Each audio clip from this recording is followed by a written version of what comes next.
The approach to managing concussions has evolved steadily in the last couple of years thanks to improved awareness and also more research. Yeah, years ago, kids with concussions were given strict instructions to avoid any physical activity and often put on bed rest. But that has changed. Dr. Frank McGeorge here with new research showing how some activity after a concussion might help speed up recovery.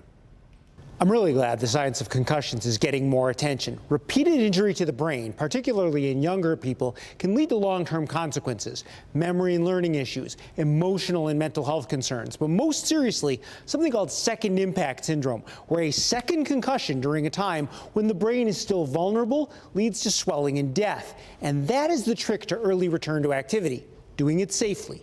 Before 2017, really the recommendation was to limit your physical and mental activity. So there was a concept where they called it cocoon therapy, really, where they would ask individuals to lay in bed and rest in a dark room, minimize visual stimuli or things that would cause a lot of cognitive thinking. New research shows this cocoon therapy is counterproductive, says Dr. Landon Lemke, a concussion researcher at the University of Michigan. It's been shown that that's actually more harmful than helpful in the sense that people recover slower than if they were just to be up and moving, doing general activities of daily living. That doesn't mean a return to full activity. A second concussion is still dangerous.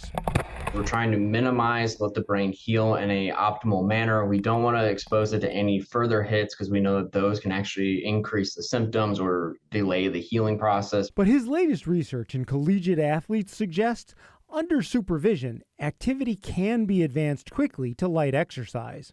Light exercise in this case means aerobic exercise or that light cardiovascular where your heart rate's getting up, but we're not pushing it to the point of heavy breathing. And specifically in this case for concussion treatment and therapy in this sense, we're using it with stationary bikes or stationary treadmills. And it helped. What we saw is with the collegiate athletes that those who started light exercise within 48 hours of their initial concussion actually had improved recovery outcomes. So they experienced symptom resolution quicker than those who did no exercise at all, which was about 2.5 days sooner. Dr. Lemke can't recommend this to every young athlete without supervision, but there is a good message for everyone. What you can do, and this is where you need to self-monitor, is that you can do activities around the home, you can walk around the house, get groceries, those types of things that you have to do to live your daily life. But if your symptoms start to increase during that, that's when you want to stop what you're doing, take a moment to rest, and don't push it beyond that comfort level. Now, the bottom line here is that we've learned a lot about post-concussion care. It's become less conservative with a supervised early return to activity. Now, you still need to protect your head from a second concussion, but you can certainly go about with normal activity. Back to you.